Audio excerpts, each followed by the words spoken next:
नमस्कार दोस्तों।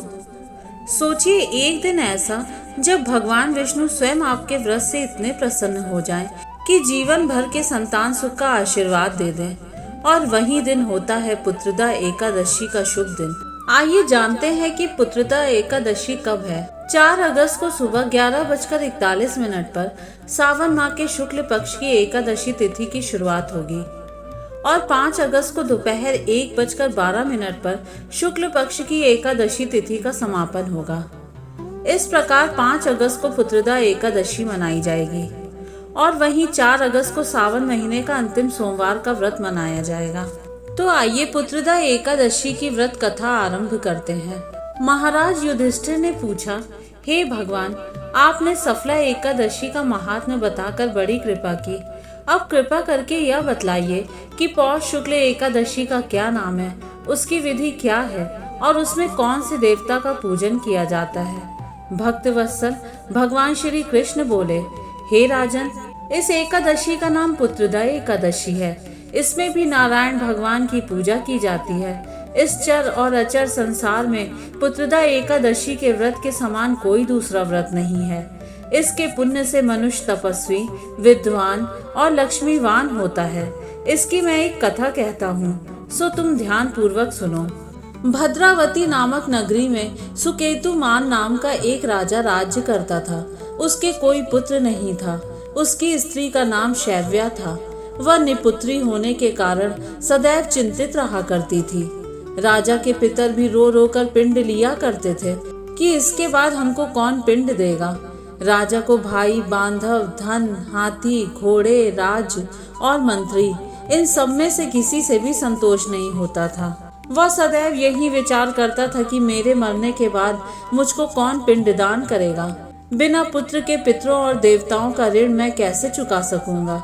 जिस घर में पुत्र ना हो उस घर में सदैव अंधेरा ही रहता है। इसलिए पुत्र उत्पत्ति के लिए प्रयत्न करना चाहिए। जिस मनुष्य ने पुत्र का मुख देखा है वह धन्य है। उसको इस लोक में यश और परलोक में शांति मिलती है, अर्थात उनके दोनों लोक सुधर जाते हैं। पूर्व जन्म के कर्म से ही इस जन्म में पुत्र, धन आदि प्राप्त होते हैं। राजा इसी प्रकार रात दिन चिंता में लगा रहता था। एक समय तो राजा ने अपने शरीर को त्याग देने का निश्चय किया, परंतु आत्मघात को महान पाप समझकर उसने ऐसा नहीं किया। एक दिन राजा ऐसा ही विचार करता हुआ अपने घोड़े पर चढ़कर वन को चल दिया और पक्षियों और वृक्षों को देखने लगा। उसने देखा कि वन में मृग, व्याघ्र, सुअर, सिंह, बंदर, सर्प आदि सब भ्रमण कर रहे हैं। हाथी अपने बच्चों और हथनियों के बीच घूम रहा है। इस वन में कहीं तो गीदड़ अपने कर्कश स्वर में बोल रहे हैं, कहीं उल्लू ध्वनि कर रहे हैं। वन के दृश्यों को देखकर राजा सोच विचार में लग गया। इसी प्रकार आधा दिन बीत गया। वह सोचने लगा कि मैंने कई यज्ञ किए, ब्राह्मणों को स्वादिष्ट भोजन से तृप्त किया, फिर भी मुझको दुख प्राप्त हुआ। क्यों? राजा प्यास के मारे अत्यंत दुखी हो गया और पानी की तलाश में इधर उधर फिरने लगा। थोड़ी दूरी पर राजा ने एक सरोवर देखा। उस सरोवर में कमल खिले थे तथा सारस, हंस, मगरमच्छ आदि विहार कर रहे थे। उस सरोवर के चारों तरफ मुनियों के आश्रम बने हुए थे। उसी समय राजा के दाहिने अंग फड़कने लगे। राजा शुभ शकुन समझकर घोड़े से उतरकर मुनियों को दंडवत प्रणाम करके बैठ गया। राजा को देखकर मुनियों ने कहा, हे राजन, हम तुमसे अत्यंत प्रसन्न हैं। तुम्हारी क्या इच्छा है, सो कहो। राजा ने पूछा, महाराज आप कौन हैं और किस लिए यहाँ आए हैं, कृपया करके बताइए। मुनि कहने लगे, हे राजन, आज संतान देने वाली पुत्रदा एकादशी है। हम लोग विश्वदेव हैं और इस सरोवर में स्नान करने के लिए आए हैं। यह सुनकर राजा कहने लगा कि महाराज, मेरे भी कोई संतान नहीं है। यदि आप मुझ पर प्रसन्न हैं तो एक पुत्र का वरदान दीजिए। मुनि बोले, हे राजन, आज पुत्रदा एकादशी है। आप अवश्य ही इसका व्रत करें। भगवान की कृपा से अवश्य आपके घर में पुत्र होगा। मुनि के वचनों को सुनकर राजा ने उसी दिन एकादशी का व्रत किया और द्वादशी को उसका पारण किया। इसके पश्चात मुनियों को प्रणाम करके महल में वापस आ गया।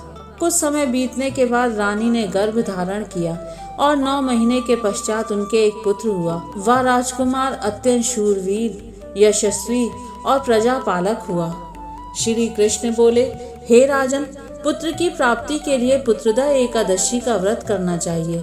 जो मनुष्य इस महात्म्य को पढ़ता या सुनता है उसे अंत में स्वर्ग की प्राप्ति होती है।